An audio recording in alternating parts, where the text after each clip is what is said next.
ஆனா என்னன்னா, இதுல ஒரு விஷயம் நம்ம எந்த யூனிட்டுமே ஃபுல் அண்ட் ஃபுல் இது வேண்டாம் அப்படின்னு நெக்லெக்ட் பண்ணவே கூடாது.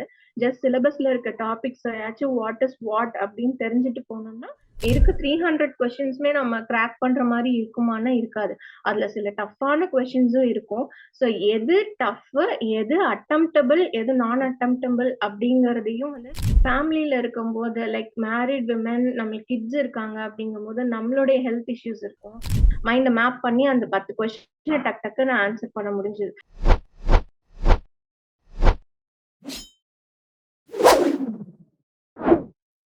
ஹாய்!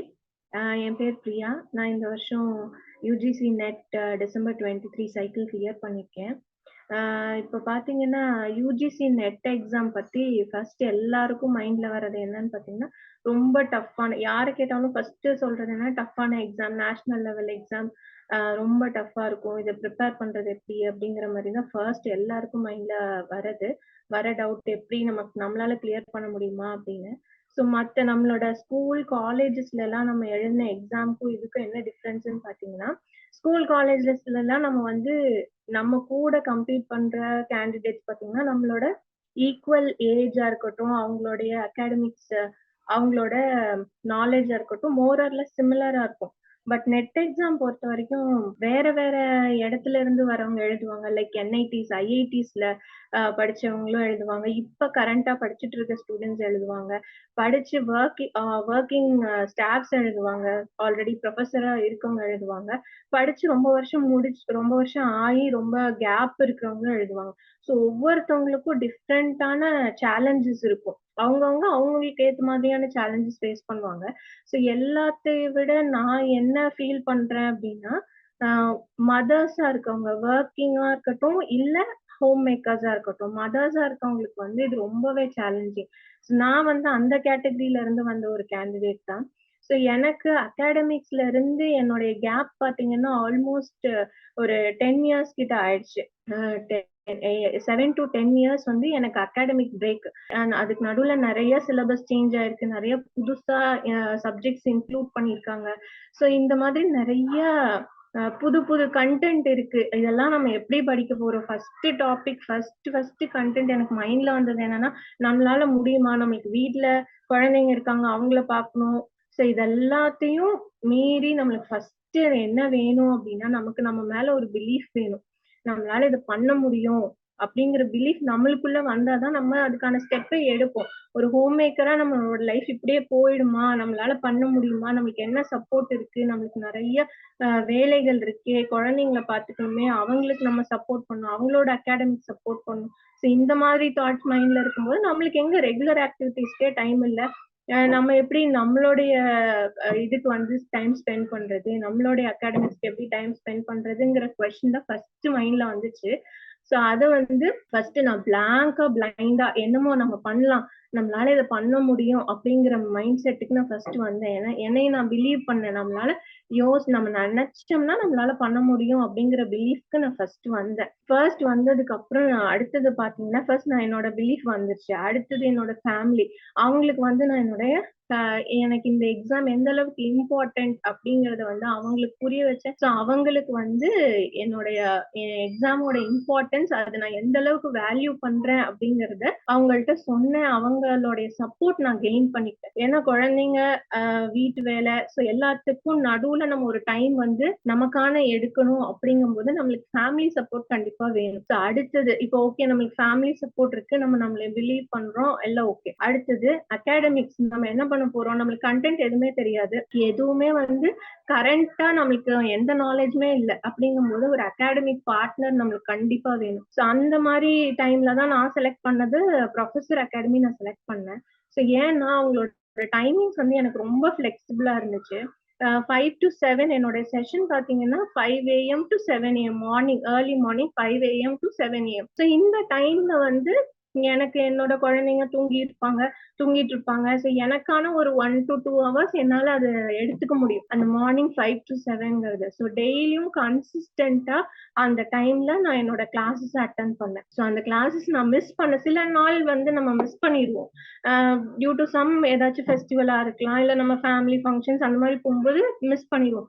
ஸோ அப்படி இருக்கும்போதும் எங்களுக்கு ரெக்கார்டட் வீடியோஸ் குடுத்திருந்தாங்க. ரெக்கார்டட் வீடியோஸ் வந்து நம்ம எப்ப வேணா, எந்த டைம் வேணா, evening at night, mid night எப்போ நம்மளுக்கு டைம் இருக்கோ, அப்ப நம்ம எடுத்து பார்த்துக்கலாம். இதுல நெறைய பேருக்கு டவுட் வர்றது என்னன்னா, லைவ் செஷனா இருந்தா நம்ம வந்து இன்டராக்ட் பண்ணிக்கலாம். இன்டராக்ட் பண்ணி நம்மளுடைய டவுட்ஸ வந்து நம்ம கேட்டுக்கலாம். ரெக்கார்டட் வீடியோஸ்ல என்ன பண்ண முடியும்? நம்மளுக்கு டவுட்ஸ்னால நம்மளால அத வந்து கேட்க முடியாது அப்படிங்கிற டவுட்ஸ் இருக்கு நெறைய பேத்துக்கு. ஆனா இங்க பார்த்தீங்கன்னா, அகாடமில எங்களுக்கு சப்ஜெக்ட் கோஆர்டினேட்டர் மேம் இருந்தாங்க. உமா மேம் சொல்லியே ஆகணும். எப்பவுமே எப்ப மெசேஜ் பண்ணாலும், எப்ப கால் பண்ணாலும் அவங்க வந்து அ ஒரு 5 மினிட்ஸ் தான் டெக்ஸ்ட் பண்ணோம்னா, ஒரு 5 மினிட்ஸ் நான் 1 ஏஎம் நைட் எல்லாம் நான் டெக்ஸ்ட் பண்ணியிருக்கேன். சொன்னா நம்பவே மாட்டீங்க. அப்ப கூட எனக்கு ரிப்ளை பண்ணியிருக்காங்க. அவங்க வந்து நம்ம எஃபோர்ட் போடுறத விட, அவங்க நம்மளுக்கான சப்போர்ட் குடுக்கறதுக்கான அவங்க போட்ட எஃபோர்ட் வந்து அதிகம். அவங்க வந்து எந்த டவுட்னாலும் இப்ப நம்ம கேட்டோம் அப்டின்னா, அத வந்து அந்த பர்ட்டிகுலர் ஃபேக்கல்டிக்கு கன்வே பண்ணிட்டு, அவங்க வந்து குடுக்குற சொல்யூஷன்ஸ் வந்து நம்மளுக்கு குடுத்துருவாங்க. அப்படி இல்லனாலும் நம்ம அடுத்த நாள் வந்து நம்ம கிளாஸ்ல கேட்டுக்கலாம். ஸோ எந்த கிளாஸுமே வந்து டவுட்ல முடிஞ்சதா இல்லவே இல்ல. எல்லா கிளாஸ்லயும் அந்தந்த செஷனுக்கான டவுட்ஸ் அப்பப்பவே கிளியர் பண்ணிட்டாங்க. அப்படியே நம்மளுக்கு ரெக்கார்டட் வீடியோ பார்த்து டவுட் வந்தாலும், நம்மளுக்கு சப்ஜெக்ட் கோஆர்டினேட்டர் மேம் எப்பவுமே சப்போர்ட்ல இருந்தாங்க. உமா மேம் வந்து சப்போர்ட் அவங்களோட சப்போர்ட் ஸ்டார்ட்டிங் ஃபர்ஸ்ட் டே கிளாஸ்ல இருந்து இப்ப ரிசல்ட் வந்து இப்ப வரைக்குமே அவங்களுடைய சப்போர்ட் இருந்துட்டே தான் இருக்கு. இப்போ நம்ம ஒரு 6 மந்த்ஸ் நம்மளோட பிரிப்பரேஷன் டைம் எடுத்துக்கிறோம் அப்படின்னா, இந்த ஃபர்ஸ்ட் 5 மந்த்ஸ்ல வந்து நான் பேப்பர் 2ல வந்து ஒரு 6 யூனிட் நான் கவர் பண்ணிட்டேன். எனக்கு இன்னும் ஒரு 4 யூனிட் பேலன்ஸ் இருக்கு. இந்த 1 மந்த் டைம்ல நம்ம 4 யூனிட்ட கவர் பண்ணணும் அப்படின்னு நெனச்சோம்னா, அது வந்து ஆக்சுவலி நம்ம எடுக்கிற தப்பான டெசிஷன். ஏன்னா நம்ம அந்த 4 யூனிட்ட படிக்கிற அந்த டைம்ல நம்ம படிச்ச 6 யூனிட்ஸும் வந்து மறந்துருவோம். ஸோ ரிவிஷன் அந்த லாஸ்ட் 1 மந்த் நம்ம என்ன ப்ரிப்பேர் பண்ணியிருக்கோமோ, அந்த லாஸ்ட் 1 மந்த் வந்து கம்ப்ளீட்லி ரிவிஷனுக்கு தான் குடுக்கணும். பேப்பர் 1 அண்ட் பேப்பர் 2 2க்குமே ஈக்குவல் இம்பார்ட்டன்ஸ் குடுக்கணும். அந்த ஈக்குவல் இம்பார்ட்டன்ஸ் குடுக்கும்போது, இந்த last 1 month full and full ரிவிஷனுக்குன்னே நம்ம வந்து ப்ரொவைட் பண்ணணும். ஃபுல்லா என்ன படிச்சோமோ அத. மீதி படிக்கலைனாலும் பரவால்ல. ஆனா என்னன்னா, இதுல ஒரு விஷயம் நம்ம எந்த யூனிட்டுமே ஃபுல் அண்ட் ஃபுல் இது வேண்டாம் அப்படின்னு நெக்லெக்ட் பண்ணவே கூடாது. ஜஸ்ட் சிலபஸ்ல இருக்க டாபிக்ஸ் ஆச்சும் வாட் இஸ் வாட் அப்படின்னு தெரிஞ்சுட்டு போனோம்னா, நம்மளால ஏன்னா எல்லா யூனிட்ல இருந்தும் 10 கொஸ்டின்ஸ் ஈக்குவலா தான் கேட்பாங்க. எந்த யூனிட்டுக்குமே வந்து இதுல இது இம்பார்ட்டன்ட் இல்ல, இதுல இருந்து கேட்க மாட்டாங்க அப்படின்னு கிடையாது. இப்ப பேப்பர் 1ல இருக்கிற 10 யூனிட்ஸ்லயும் ஈச் யூனிட்ல இருந்து நம்மளுக்கு 5 கொஸ்டின்ஸ் வரும். அதே மாதிரி பேப்பர் 2ல இருக்க 10 யூனிட்ஸ்ல ஈச் யூனிட்ல இருந்து 10 கொஸ்டின்ஸ் வரும். ஸோ அவங்க கொஸ்டின் பேப்பர்ல ஈக்குவல் இம்பார்ட்டன்ஸ் தான் எல்லா யூனிட்ஸ்க்கும் குடுத்துருப்பாங்க. ஸோ அப்படி இருக்கும்போது நம்ம ஃபுல் அண்ட் ஃபுல் நம்ம இப்போ 4 யூனிட் வந்து ஃபுல்லா நான் நெக்லெக்ட் பண்றேன் அப்படின்னா, அது வந்து நம்மளுக்கு மார்க்ஸ்ல ரொம்ப பெரிய எஃபெக்ட் ஆகும். அதனால நம்ம வந்து சிலபஸ்ல இருக்க டாபிக்ஸ் வாட் இஸ் வாட் அப்படின்னு தெரிஞ்சுட்டு போயிட்டோம்னா, நம்மளுக்கு அங்க அட்டெம்ப்ட் பண்ணும்போது ஈஸியா இருக்கும். அந்த ரிவிஷன் ரொம்ப ரொம்ப இம்பார்ட்டன்ட்.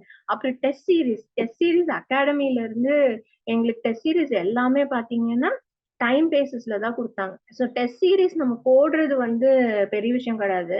ஆனா அந்த டெஸ்ட் சீரிஸ டைம் பேஸ் பண்ணி போடுறது தான் நம்மளுக்கு வந்து கஷ்டமாவே இருக்கும்.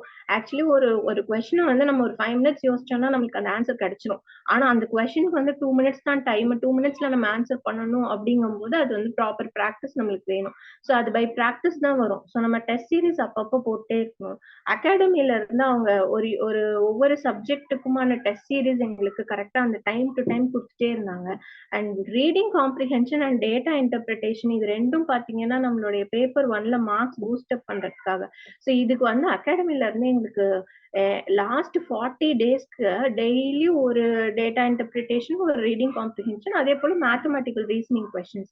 இது வந்து ரெகுலரா டெய்லியுமே போஸ்ட் பண்ணிட்டே இருந்தாங்க. அது டெய்லியும் நம்ம வந்து ஆன் டைம் பேசிஸ்ல test series on time basis. So டெய்லியும் நம்மளுக்கு அது வந்து பண்ணிட்டே இருக்கும்போது டேட்டா இன்டர்பிரிட்டேஷன்லாம் பார்த்தோன்னா, சில கொஸ்டின்ஸ் பார்த்தோனே நமக்கு இதான் லாஜிக்ன்னு தெரிஞ்சிரும். யோசிக்கிறதுக்கு கூட நம்மளுக்கு நம்மளுக்கு தேவைப்படாது. டைம் தேவைப்படாது.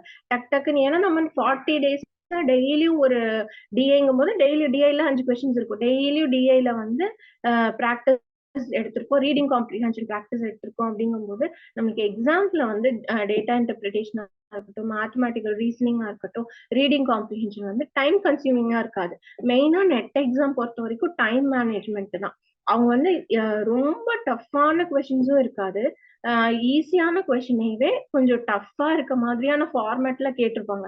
ஸோ அப்படி இருக்கும்போது, நம்ம வந்து அந்த லாஜிக்ல கிளியரா இருந்தோம் அப்படின்னா, நம்மளுக்கு அ அத கிராக் பண்றது ஈஸியா இருக்கும் அந்த கொஸ்டின்ஸ. அதேபோல எல்லா கொஸ்டின்ஸுமே இருக்க 300 கொஸ்டின்ஸுமே நம்ம கிராக் பண்ற மாரி இருக்குமான்னா இருக்காது. அதுல சில டஃப்பான கொஸ்டின்ஸும் இருக்கும். ஸோ எது டஃப், எது அட்டெம்ப்டபிள், எது நான் அட்டெம்ப்டபிள் அப்படிங்கிறதையும் வந்து நம்ம ஐடென்டிஃபை பண்ணணும். இப்ப ஃபர்ஸ்ட் நம்ம கொஸ்டின்ஸ் பார்க்குறோம் அப்படின்னா, சில கொஸ்டின்ஸ் நம்ம வந்து சால்வ் பண்ண முடியும். இப்போ நம்ம 2 மினிட்ஸ்ல சால்வ் பண்ண முடியும் அப்படின்னா, அந்த 2 மினிட்ஸ்க்கான டைம எடுத்து அந்த கொஸ்டின சால்வ் பண்ணிட்டு போறது ஓகே. அது நம்மளுக்கு கான்ஃபிடென்ட்டா நம்ம பண்ணலாம். இல்ல இந்த சில கொஸ்டின்ஸ் பார்த்தோனே நம்மளுக்கு தெரியும் இதுக்கு வந்து ஒரு 5 டூ 8 மினிட்ஸ் ஆகும் அப்படிங்கும்போது, பெட்டர் அத வந்து ஃப்ளூக்ல அ எடுத்துட்டு நம்ம அத ஸ்கிப் பண்றதுன்னா அட்டெம்ப்ட் பண்ணாம இருக்கக்கூடாது. நம்ம எல்லா கொஸ்டினும் அட்டெம்ப்ட் பண்ணணும். ஜஸ்ட் அதுக்கு டைம் ஸ்பெண்ட் பண்ணாம ஃப்ளூக்ல குடுத்துட்டு போறது தான் வந்து நம்மளுடைய பெஸ்ட் ஆப்ஷன். ஏன்னா, அதுக்கு 8 மினிட்ஸ் ஸ்பெண்ட் பண்ற இடத்துல, நம்ம 2 2 மினிட்ஸ் கொஸ்டின்ஸா ஒரு 4 கொஸ்டின்ஸ் எழுதலாம். நம்மளுக்கு லாஸ்ட் ஆக ஆக அப்புறம் டைம் பத்தாம போயிடும். ஈஸியான கொஸ்டின்ஸ வந்து நம்ம அட்டெம்ப்ட் பண்ண முடியாம போயிடும். அடுத்தது டைரக்டர் சார் எங்களுக்கு சொன்னது என்னன்னா, பேப்பர் 1 முடிச்சுட்டு நம்ம பேப்பர் 2 போகும்போது, லாஸ்ட் 10 கொஸ்டின்ஸ் வந்து ஃபர்ஸ்ட் அட்டெம்ப்ட் பண்ண சொன்னாரு. ஏன்னா, அது வந்து செட் கொஸ்டின்ஸ். செட் கொஸ்டின்ஸ்னா என்னன்னா, ஒரே சப்ஜெக்ட்ல இருந்து, ஒரே டாபிக்ல இருந்து 5 கொஸ்டின்ஸ் கேட்டிருப்பாங்க. அந்த மாரி நம்மளுக்கு லாஸ்ட் 10 கொஸ்டின்ஸ் அப்படி 2 சப்ஜெக்ட்ல இருந்து வந்திருக்கும்.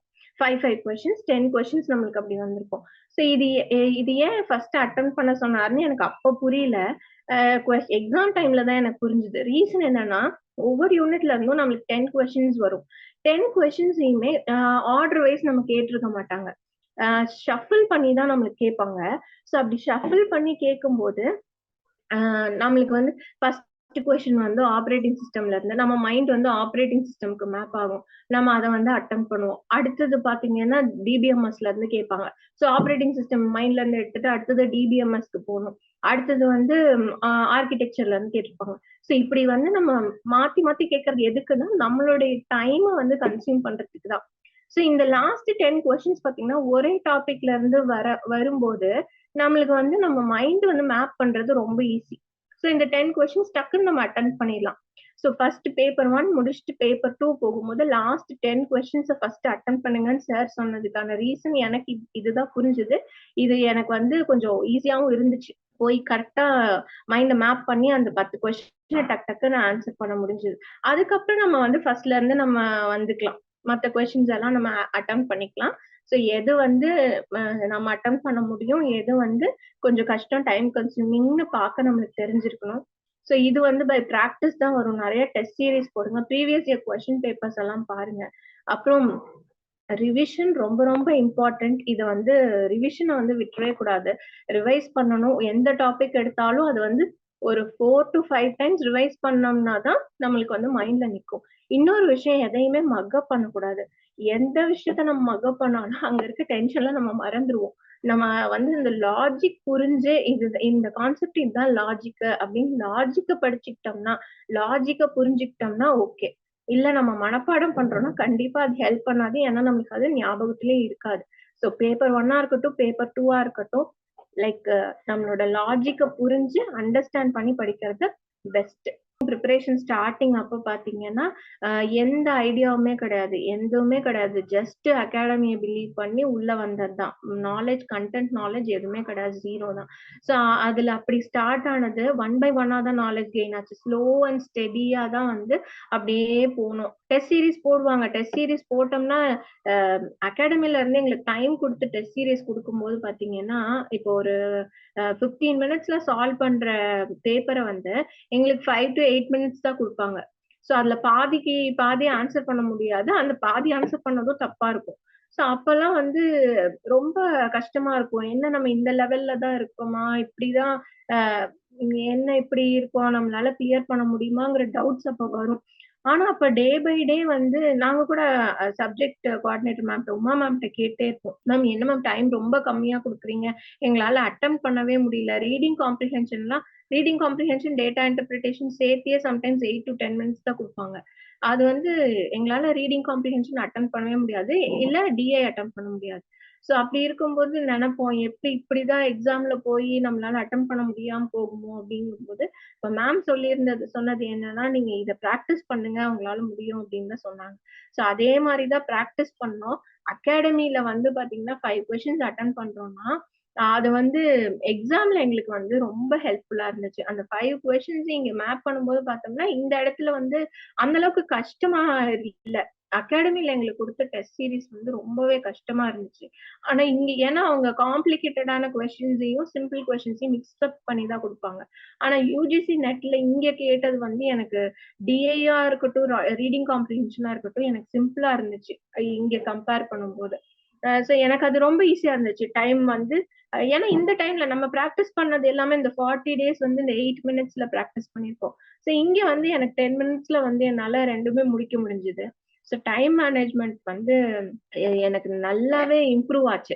ஸ்டார்ட்டிங்ல இருந்து எண்ட் வரைக்கும் பார்த்தீங்கன்னா, அதுவும் டிஐலாம் வந்து ஃபர்ஸ்ட் 5 கொஸ்டின்ல வந்து 1 கொஸ்டின் தான் வந்து கரெக்ட்டா இருக்கும். நம்ம போட போட பார்த்தீங்கன்னா, 1 கொஸ்டின்ல இருந்து அப்புறம் 2 கொஸ்டின் ஆச்சு. அப்புறம் 3, 4, 5 இப்ப நெட் எக்ஸாம்ல எனக்கு வந்து நான் எடுத்த டிஐல வந்து எனக்கு 5 கொஸ்டின்ஸ்மே கரெக்ட்டா கிடைச்சது.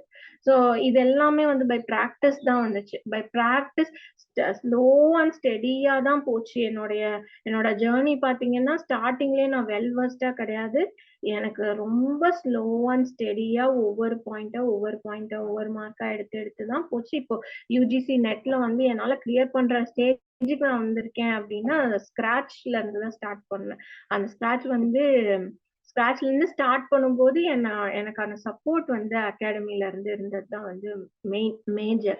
ஸோ இஷ்யூஸ் அண்ட் சேலஞ்சஸ் பார்த்தீங்கன்னா, இப்ப நம்ம ஃபேமிலில இருக்கும்போது லைக் மேரிட் விமன் நம்மளுக்கு கிட்ஸ் இருக்காங்க அப்படிங்கும்போது நம்மளுடைய ஹெல்த் இஷ்யூஸ் இருக்கும்.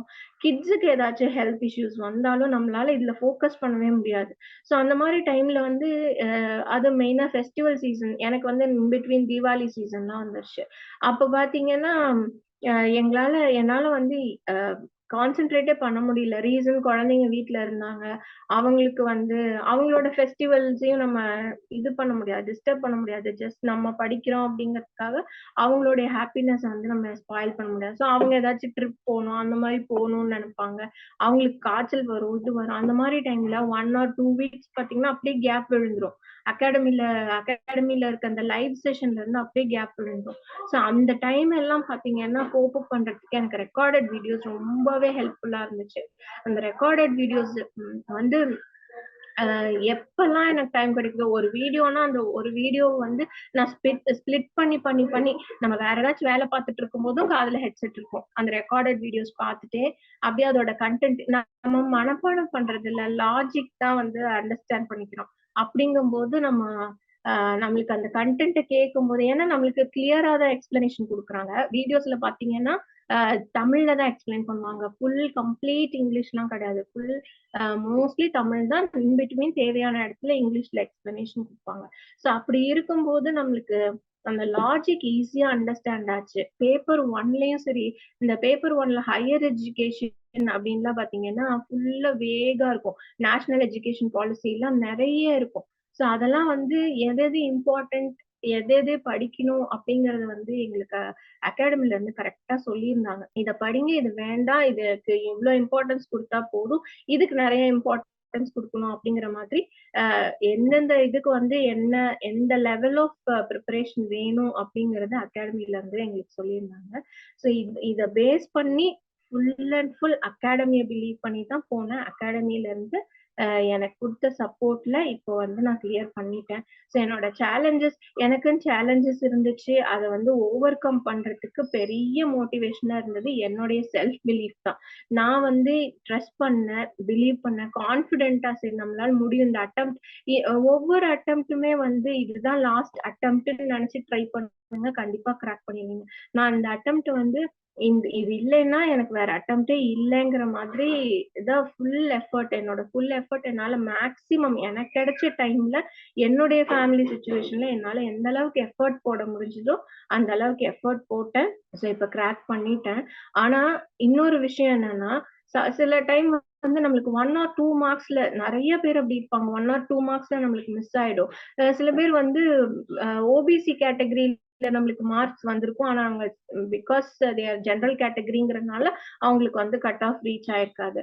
ஸோ இந்த மாதிரி கேண்டிடேட்ஸ்க்கு பாத்தீங்கன்னா அவங்க மெயினான விஷயம் நெறைய பேர் வந்து அவ்வளோதான் இதுக்கு மேல நான் இந்த அளவுக்கு எஃபோர்ட் போட்டுட்டேன். இதுக்கு மேல நான் எங்க எஃபோர்ட் போடுறது அப்படின்னு நெனைப்பாங்க. ஸோ அப்படி கிடையவே கிடையாது. உங்களோட இப்ப நீங்க படிக்கிறது என்னைக்குமே வந்து வேஸ்ட் ஆகாது. உங்களுடைய நாலேட்ஜ் வந்து கெயின் பண்ண நாலேட்ஜ் வேஸ்ட்டே கிடையாது. கெயின் பண்ண நாலேட்ஜ் எப்பவுமே உங்களுக்கு கை கொடுக்கும். கண்டிப்பா நெக்ஸ்ட் அட்டெம்ப்ட்ல நீங்க கிளியர் பண்ணிருவீங்க. ஸோ இப்ப இந்த அட்டெம்ப்ட் மிஸ் பண்ணவங்க ப்ளீஸ், ப்ளீஸ், ப்ளீஸ் பிலீவ் கண்டிப்பா நெக்ஸ்ட் அட்டெம்ப்ட் நீங்க கண்டிப்பா கிளியர் பண்ணிருவீங்க. இதுல எந்தவித டவுட்டுமே கிடையாது. உங்களோட நாலேட்ஜ் நீங்க கெயின் பண்ண நாலேட்ஜ் உங்கள்ட்டயே தான் இருக்கு. அந்த நாலேட்ஜ் என்னைக்குமே உங்களை கைவிடாது. அந்த நாலேட்ஜ் வந்து அப்படியே வச்சுக்கோங்க. அது வந்து கண்டிப்பா அடுத்த அட்டெம்ப்ட்ல உங்களுக்கு கிளியர் பண்ண ஹெல்ப் பண்ணும். அடுத்தது பார்த்தீங்கன்னா, அகாடமி ஃபேக்கல்டி மெம்பர்ஸ் நான் சொல்லியே ஆகணும். சுரேஷ்குமார் சார் வந்து மேத்தமேட்டிக்கல் ரீசனிங், டேட்டா இன்டர்பிரிட்டேஷன் ஃபுல்லா மேத்ஸ வந்து ஃபார்முலாஸ் இல்லாம எடுக்க முடியுமா? அப்டின்னா நான் இப்ப தான் வந்து பார்க்குறேன். ஃபார்முலாஸே வந்து சார் சொல்லிக் குடுத்ததே கிடையாது. இந்த ஃபார்முலா வச்சு நீங்க வந்து இந்த ப்ராப்ளம் சால்வ் பண்ணுங்க அப்டின்னே சொன்னது கிடையாது. ஒரு ஃபார்முலா சொல்றாரு அப்டின்னா, அந்த ஃபார்முலா எப்படி வந்தது அப்டிங்கிற லாஜிக்கையும் சொல்லிருவாரு. ஸோ நம்மளுக்கு வந்து அந்த லாஜிக் புரிஞ்சு நம்ம படிக்கிறனால எதுவுமே மறந்தது கிடையாது.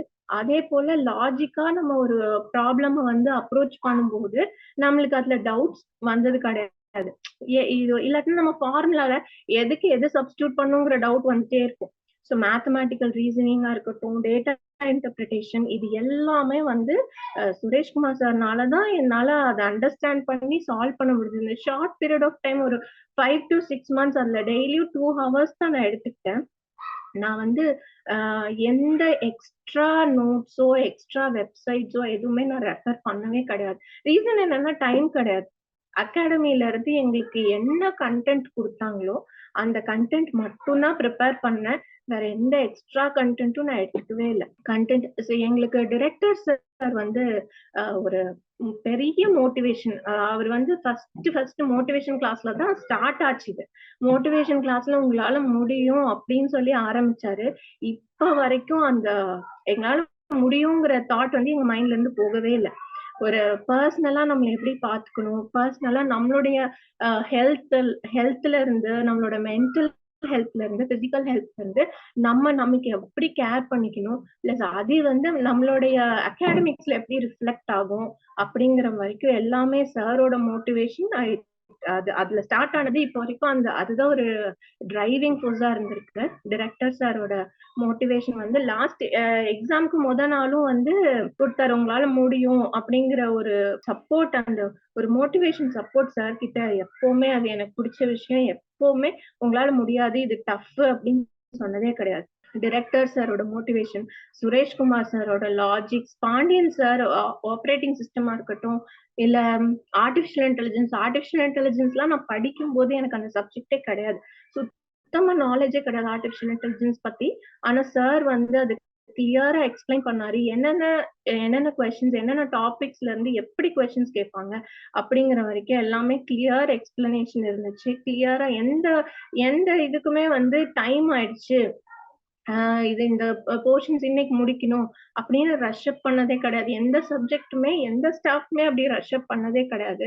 அவங்க வந்து அவங்களுடைய கன்டென்ட்ட வந்து கிளியரா ஸ்டூடெண்ட்ஸ்க்கு போய் அது வந்து ரீச் ஆகணும் அப்படிங்கிறதுல வந்து அவங்க ரொம்ப கான்சென்ட்ரேட் பண்ணாங்க. அ நம்ம அ கொஞ்சம் ஒரு 5 நிமிஷம் கன்டென்ட்டா இருந்தாலும், அந்த 5 நிமிஷம் வந்து அவங்களுக்கு எந்த அளவுக்கு ரீச் ஆயிருக்கு, அவங்களுக்கு புரிஞ்சிருக்கா, சொன்ன கன்டென்ட் ரீச் ஆயிருக்கா, அண்டர்ஸ்டாண்ட் ஆயிருக்கா அப்படின்னதுக்கு அப்புறம் தான் அடுத்த டாபிக்கே மூவ் பண்றாங்க. ஸோ இந்த அகாடமியோட சப்போர்ட் பார்த்தீங்கன்னா, எனக்கு வந்து 50, 50. நான் வந்து இந்த இப்படி எக்ஸாம் கிளியர் பண்ணதுக்கு ஒரு 50% எஃபோர்ட் போட்டிருக்கேன்னா, என்னோட அகாடமி எனக்காக ஒரு 50% போட்டிருக்காங்க. நான் வந்து எனக்கான டைம் எடுத்துக்கிட்டேன். அந்த டைம் கன்சிஸ்டன்ட்டா வந்து அகாடமிய பிலீவ் பண்ணி ஃபாலோ பண்ணேன். அகாடமி எனக்கான கன்டென்ட் குடுத்தாங்க. அந்த மோட்டிவேட் பண்ணாங்க. உங்களால முடியும் அப்படின்னு சொல்லி ஒரு பெரிய சப்போர்ட் குடுத்தாங்க. இது எல்லாத்தையும் ஃபுல் அண்ட் ஃபுல் நான் அகாடமிய பிலீவ் பண்ணி அகாடமி பேசிஸ்ல தான் போனேன். எதுவுமே வந்து நான் தனியா வேற யாரையும் ரெஃபர் பண்ணி எதுவுமே பண்ணவே இல்ல. ஃபுல் அண்ட் ஃபுல் அகாடமிய பிலீவ் பண்ணேன். அவங்க வந்து எனக்கு இந்த இந்த ஸ்டேஜ்ல என்னை கொண்டு வந்து நிறுத்திட்டாங்க. அது வந்து எனக்கு பெரிய, பெரிய, பெரிய விஷயம். எனக்கு அகாடமி வந்து ரொம்ப, ரொம்ப தேங்க்ஸ். நான் எல்லாத்துக்குமே தேங்க்ஸ் சொல்லணும். துளசி மேம், காயத்ரி மேம், எல்லா ஸ்டாஃப்ஸுக்குமே வந்து பெரிய, பெரிய தேங்க்ஸ். அகாடமி இல்லைன்னா என்னால இப்ப கிளியர் பண்ணியிருக்கவே முடியாது. மேபி நான் இன்னும் ஒரு 5, 6 அட்டெம்ப்ட் போட்டிருக்கணும். இப்ப வந்து நான் அகாடமில ஜாயின் பண்ணி இது என்னோட ஃபர்ஸ்ட் அட்டெம்ப்ட். நான் கிளியர் பண்ணிட்டேன். இது வந்து அகாடமிக்கு தான் மேஜர் மேஜர் பெரிய ரோல் வந்து அகாடமியோட ரோல். Thank you.